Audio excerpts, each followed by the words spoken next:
നാളികേര കർഷകർക്ക് ആശങ്കയുണർത്തുന്ന തരത്തിൽ പച്ചത്തേങ്ങയുടെ വിപണി വില കുത്തനെ ഇടിഞ്ഞെങ്കിലും വെളിച്ചെണ്ണ വില ഉയർന്നു തന്നെ. ഇതുമൂലം നാളികേര കർഷകർക്കും വെളിച്ചെണ്ണ ഉപഭോക്താക്കൾക്കും ഒരുപോലെ ദുരിതം.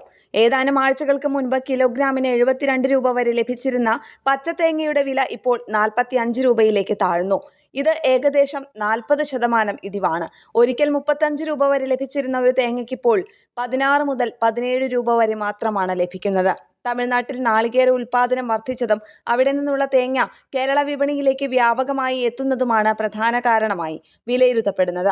ഇറക്കുമതി വർദ്ധിച്ചതോടെ ആഭ്യന്തര വിപണിയിലെ അവശ്യ വിതരണ തുല്യത തകരുകയും കർഷകർക്ക് വലിയ സാമ്പത്തിക നഷ്ടം സംഭവിക്കുകയും ചെയ്യുന്നു. വില ഇടിഞ്ഞതോടെ കർഷകർക്ക് ഇരട്ട പ്രഹരമാണ് നേരിടേണ്ടി വരുന്നത്. ഒരു വശത്ത് വരുമാനം കുറയുമ്പോൾ മറുവശത്ത് ചെലവുകൾ ഉയരുകയാണ്. തെങ്ങുകയറ്റ തൊഴിലാളികളുടെ കൂലി മുൻപ് 35-40 രൂപയുണ്ടായിരുന്നത് ഇപ്പോൾ 55-60 രൂപയായി ഉയർന്നിരിക്കുകയാണ്. കൂടാതെ വളം, പരിപാലനം, ഗതാഗതം എന്നിവയുൾപ്പെടെയുള്ള ചെലവുകളും വർദ്ധിച്ചിരിക്കുന്നു.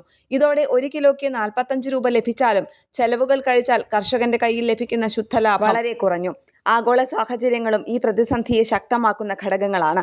യുദ്ധാവസ്ഥ മൂലം കയറ്റുമതി കുറഞ്ഞതും വാണിജ്യ സിലിണ്ടറുകളുടെ ക്ഷാമം മൂലം ഹോട്ടൽ റെസ്റ്റോറന്റ് മേഖലയുടെ പ്രവർത്തനം കുറയുന്നതും തേങ്ങയുടെ ആവശ്യകതയിൽ ഇടിവുണ്ടാക്കി. നിലവിൽ മില്ലുകാർ വെളിച്ചെണ്ണ ലിറ്ററിന് 340 രൂപ മുതൽ 360 രൂപ വരെയാണ് വാങ്ങുന്നത്. എന്നാൽ ചില്ലറ വിപണിയിൽ 260 മുതൽ 300 രൂപ വരെയാണ് വില.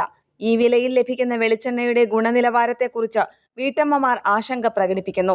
വില വ്യത്യാസം കാരണം കർഷകരും ഉപഭോക്താക്കളും ഒരുപോലെ പ്രതിസന്ധിയിലായിരിക്കുകയാണ്. ന്യൂസ് ഡെസ്ക് കേരള പ്രണാമം.